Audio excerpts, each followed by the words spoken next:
Good morning, good afternoon, good evening, wherever and whenever you're watching this. My name is Andreas with Grace Healing Ministries, and I have with me today again Larry. Hey, Larry, how are you doing? Good morning. Good morning, or good afternoon, good evening. Yes. So today we want to talk about anxiety because there's a lot of anxiety in our world right now. So we want to talk about it, but I want to say at the beginning, this is not about giving even more anxiety. You know, when we talk about anxiety, when we mention the word anxiety, it already can stir some anxiety in people. That's not the goal. Yeah. So what I'd like to do is frame our talk today, Larry, around 3 R's, the letter R. First Okay. R being recognition, recognizing anxiety, what it is. Second R being responsibility, our ability to respond to it or not to respond to it. And the third one, release. How can we release anxiety to have I'd a like to more? add one more. Oh, good. Your first R should be revelation. Instead of recognition, like it. Yeah, because like when you said the words, when we speak of anxiety, we find that it stirs anxiety within people. And that's where people don't understand what we're dealing with is things of a spiritual nature. We are dealing with the things that Yeshua named as the captives, those that dwell within the order of principalities, the spiritual realm. So when Andreas senses anxiety, it is not Andreas in anxiety. It is the spirit of anxiety laying hold within Andreas, governing the nature of his response. So if Andreas mentions anxiety, those in the audience listening that hold the spirit of anxiety within them will find within them something rising. And that's the moment of revelation. Not for them to go deeper into the anxiety, but to begin the process of release. Like thanking Andreas for mentioning the word anxiety because, wow, that just stirred in me. That's the instrument of revelation, not something to look at as a negative. But what's happened in society is through the counseling process, through the psychological process, where we're evaluating and taking it apart and putting it back together, we're giving space for it to remain. If that makes sense. To take a step back, the reality is that science or humanity in general is dealing with anxiety in a way to just treat the symptoms, right? I read that over 13% of Americans over the age of 12 are on some kind of an antidepressant. That's like 40 million people that take pills to control this anxiety. And, it reminds me of my wife, Beth. She had to go to the doctor a few months ago. And, you have to fill out this form where you say how do you feel? When have you had your last operation, etc. And one of the questions is, what kind of medications do you take? And she said, none. And the doctor said, really? You have no medication whatsoever? And, we talked about this and kind of laughed about it. And we thought that's normal. But it seems like the normal way is to take something to tackle anxiety. Yep. So, that's the part of the responsibility. How do we respond? Malady. Not just that. It's like we encounter people on a daily basis that are encountering a headache. So what do? They immediately take medication instead of sitting, breathing. I mean, anytime I get a headache or whatever, if I've dealt with something of a high stress situation, or if I'm in a working environment in my building business and I get a headache from it, I sit in the presence of God, pray, breathe, and the headache moves and it leaves. You will find that if you allow yourself that time, whether it's 3 breaths, 7 breaths, 21 breaths, if you allow yourself that time, you will find that you can move the headache and dissipate it. Once you lay hold of it, that revelatory moment of gaining control over it, now you have the power to relinquish it. But people aren't spending the time. They just pop a pill and off they go, and they don't understand that they're taking into them a lot of what's involved inside the pill that has nothing to do with resolving the headache. There's a lot of additional things in the medication that are binders and toxins and different things like that. But if they would just center in the living breath, they might find it changes easier. But it's like you said with your bride, it was the same thing with me. Every time I go in to check out something, or even when I fell off a ladder once and broke a couple ribs, they're asking me what kind of medication you take. I'm like, well, none. Well, no, really. Would you take any kind of medication? No, I don't take any. And to them, it's just completely alien to their thought process. You know, you mentioned at the beginning that anxiety is of spiritual nature and it's not the person that's generating the anxiety. So if you look at the history of humanity, you know, thousands of years ago, was there anxiety? I mean, people had to fight against an animal attacking them, for example, and that must have created a defense mechanism or an anxiety in that people. How did they deal with that? And how is it different to Well, you now? have to remember that the order and method of humanity, the order and process that is humanity, is about the restoring of that which was lost to the higher heavens, that realm, that spiritual realm, the order of principalities, that was named, discovered, and created from within fear. Those spiritual forms function on an ethereal plane, and in this case, we're naming it anxiety, or we're naming it fear. Now, there's a difference between, like, if you're going to go, let's take the description you're providing of the early stage of humanity, when they had to hunt a larger creature because they decided to get lazy and get out of the agrarian view, and they started to take the easy view of just taking a life. They did not follow the original scriptures that I have provided you, all manner of sustenance through fruit and nut-bearing trees and all manner of flora and fauna. They just cast that aside and went right to another life to take it to consume life. And in that stage, what I see is the spiritual influence was, I'm doing something wrong. They embraced a fear. Not that they were fearing the life they were about to take, but they were fearing taking life. That's what humanity has completely missed. Is, again, it wasn't fearing the task that they were undertaking. They were fearing that they know they were coming against life. Something within them was like, something's wrong, but I got to get that because I've chosen. That's how I'm going to be sustained. That's where I'm going to be sustained from. Just like we were talking about the medication. I'm going to sustain myself through this headache by taking medication instead of taking God. So instead of taking God's provision and sustenance, we are taking life from another being and consuming it. So that stirs in itself our fear of provision, fear of survival, that now manifests in how we approach this task of hunting or whatever that person is doing to sustain life. So we're governed first off by the fear. Now, there are other people that don't have that fear. They're written in such a way that they don't have a fear. They have a heightened awareness, a greater sense of acuity, a greater sense of situational awareness, but they are not in fear. They are in a discerned awareness as they move through the forest or whatever they're doing, but they're doing it in a discerned way, knowing that they are governed in such a way that they are called in this ground to do this walk at this time within humanity. So there are different ways that each person moves. But can we flip it around? Now you were talking about us as humans being an aggressor taking life. Let's flip it around. I'm in nature and I'm being attacked by a tiger. Or I'm a soldier in war and I'm under fire. So I have the fight or flight response, right? So right, you do. And the only thing I can give you is a personal experience there, where I had an individual that had a desire to take my life.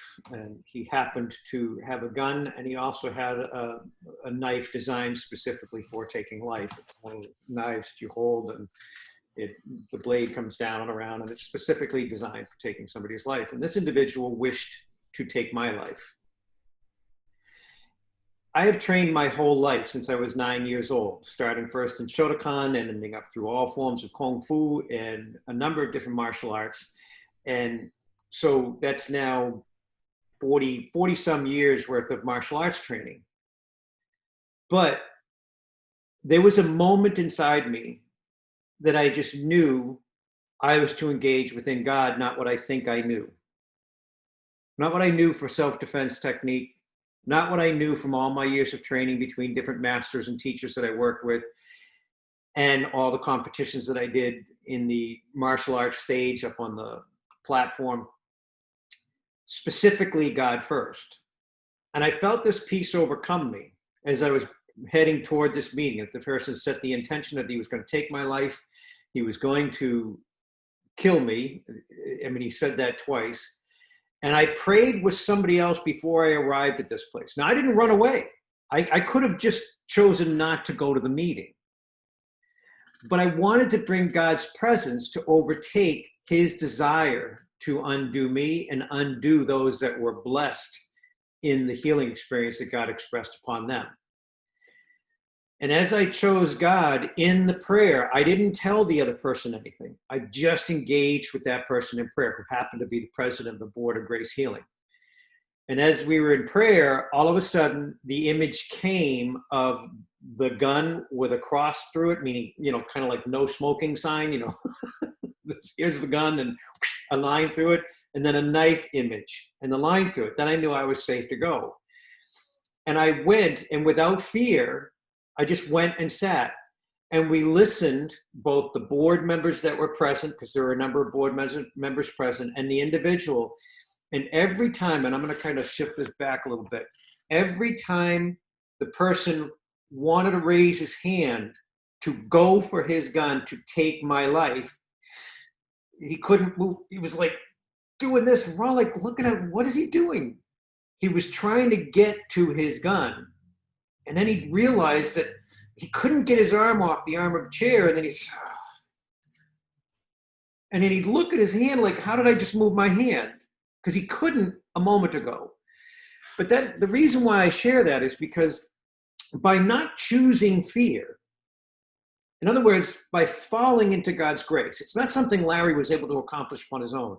God allowed me the moment to touch upon God first instead of the situation and how it could foster fear. But by touching God first, by grace from God, I was able to see that, first of all, he held no power. Secondly, the machinations of man would not come against me, because I was standing in the fullness of God's truth, I was standing in the fullness of God's purity, and I was standing in the fullness of God's trust. And in moving through that trust, this guy could not move his hand. And this happened like a bunch of times during this meeting. He'd go to, and you'd see, he'd just get this aggressive look, and he wanted to take my life. He's sitting directly across from me, and the board members scattered around. There's people on the conference line. And he's sitting there, and each time he would, and he's sitting there, and we're all like, I couldn't put together in my head, what is he doing? Because I'm just sitting there loving him. And the persons that he hired to be accusers against me were saying, no, none of this happened. What are you talking about? This is not true. So even in that, just sitting there without fear, embracing God first, not my martial arts training, not all the different experiences that I've had, not the support of the board or those people around me. I wanted one thing, God. And in that guy could not move. And then the whole meeting diffuses, and everybody realizes that it was a total fabrication, realizes that he was totally lying, and he stood up and wanted to come toward me, and something happened, and he turned, and he kept turning his head towards me, and he just walked out of the room. It was like somebody took him by the shoulders, turned him, and moved him out of the room, and everybody sitting there was like looking at it going, wow, what was that? And off he went and left. So again, you can either choose the path of fear, which is, how am I going to react to that animal in the woods? Or you can embrace the divinity that is within, and you will find yourself sitting in the midst of lions or tigers or bears or and you will be in a place where you will not be governed by fear. They will not send fear upon you, and they will impart their experience with you without harm and without taking your life. You've seen videos today of people that walk into whole clutches and groups of like leopards, and a woman walking in their midst and like being the slight aggressor when she shows her dominance, and then she gets down, not because she's not in fear. She's showing them the dominance, and then when she comes down to their level, they come over, and then she just pets them and loves them, and all these leopards are climbing in around her. lions where guys are walking up and these lions come up and hug and embrace them, and they're taking them into their arms and falling on the ground and playing and rolling around with them. And this lion could just crush this human. But that individual approaching that setting, not in fear, but out of love, respect, and honor, the animal does not sense threat, therefore it does not respond in threat. You're on mute, I think. So, Larry, what you described is an interaction between sentient beings, right? And I can follow that train of thought, and it needs a lot of faith in the power of God, But let's say I'm standing on a pier by the ocean, and the tsunami is approaching. Do I just stand there without fear, or do I run? Well, this leads into a huge discussion. First of all, I have no fear of death, because there is no death. There is only birth into new life. So to me, if I find myself in a place that is unchangeable due to circumstances that are about to unfold, like there's no way I could outrun a tsunami. I see the tsunami coming. My first thought is, okay, I pray and join in God's embrace. And if you want to get crazy about it, in reality, if it was not my place to die in that tsunami, I would be taken up by the waters and transported toward the surface, and I would be sustained as I was thrashed between buildings, but I would not be harmed as I smashed into the buildings. If God did not desire for me to leave the planet at that time, I would become as one with the water and move through it and be lifted up in a moment to get a breath and then thrashed underneath again. And I shared that with you once before when I was on a whitewater rafting expedition, where I was cast from the raft. Actually, everybody was. We hit Magic Falls in Kennebec River up in upstate Maine. And we got thrashed back, and there's times where they have to set up a Z-drag just to get whitewater rafts out of the rapid, which again is called Magic Falls. And in that place, I got thrust to the bottom of it, and I was being tumbled around like I was in a washing machine. And I couldn't get out. No matter how hard I pushed off the bottom, when I'd flip around and I could push off the bottom, I was still in it. And I just couldn't get out. And I just had this absolute total peace come over me. So here I am in the tsunami. And I had this peace come over me, and I knew I was to exhale, which is the opposite of what you would think.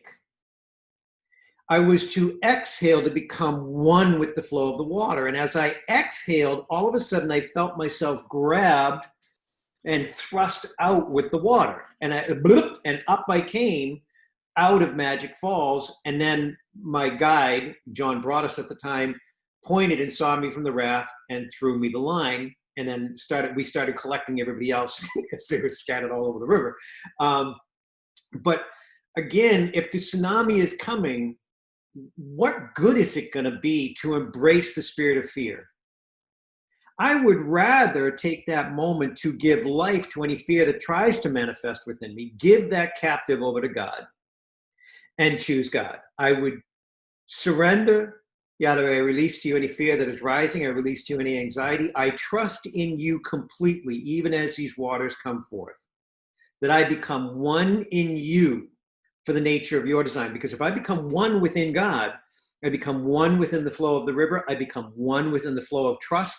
And I don't have to, hold on for life. I can surrender into it. And if anybody in our audience has done whitewater rafting, they know that it's not about fighting the water. It's about following the black water. Not into the whitewater, but you follow the line. You surrender and become one with the natural flow, and then you don't hit the obstacles. It's when you stick your paddle in at the last second that you get thrust up against the rock, because now you're using the water flow underneath instead of the flow that's above.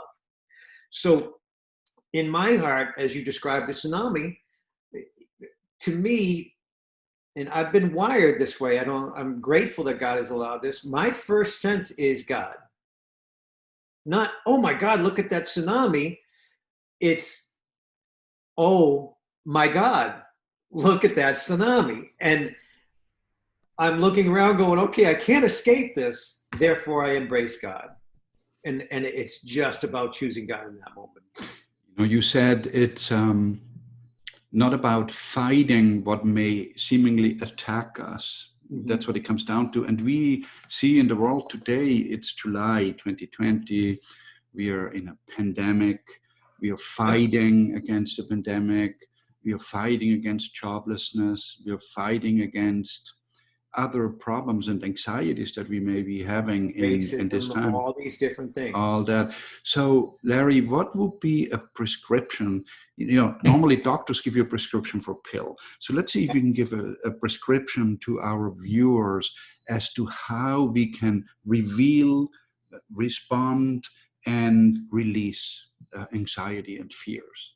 Well, in that respect, again, going back to your original comment when we first started the discussion, like when somebody speaks the word anxiety and you sense an anxiety rising within yourself, first of all, it is thanksgiving that you have the sight and awareness to recognize its presence.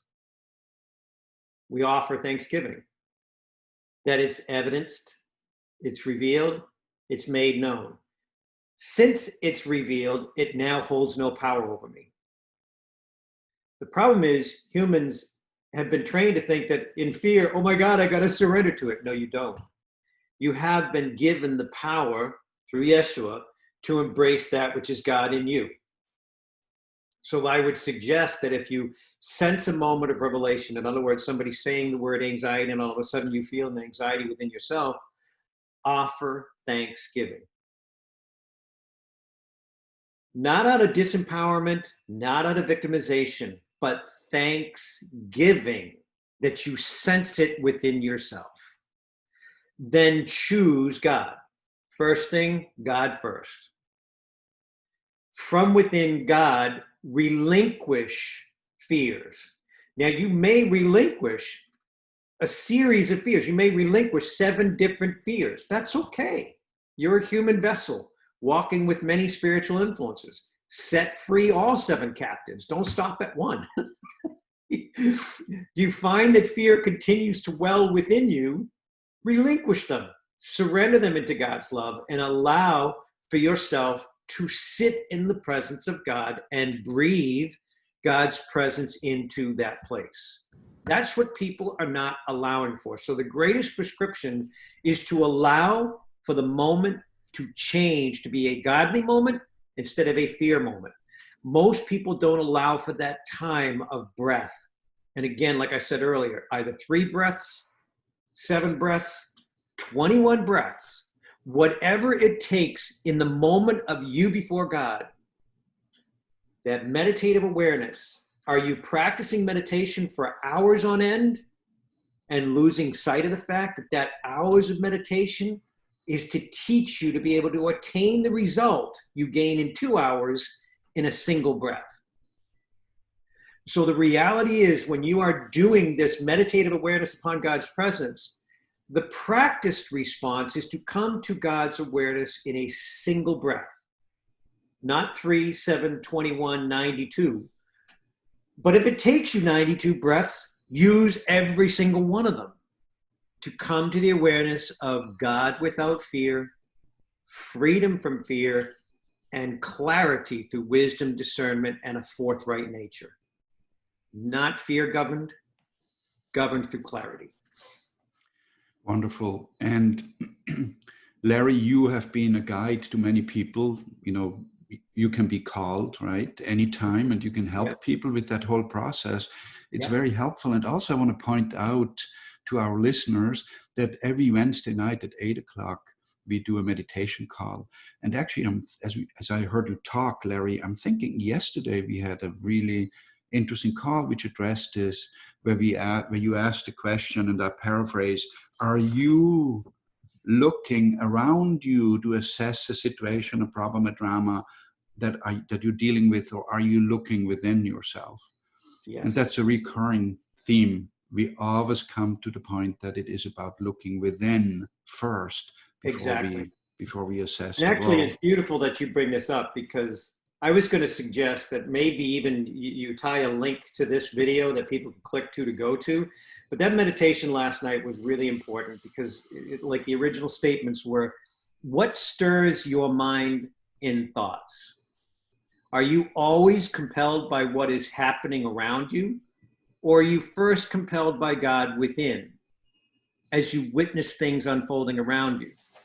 So we had produced last night a beautiful meditation that was shifting people to that God awareness first, not situational influence, not the surroundings influencing how you react, but God governing you first so that you know godly reaction instead of earthly response. And that meditation would be a fun one to link Perfect. in here if you wanted. Yes, I will link that below. You will see it below and you can click on it.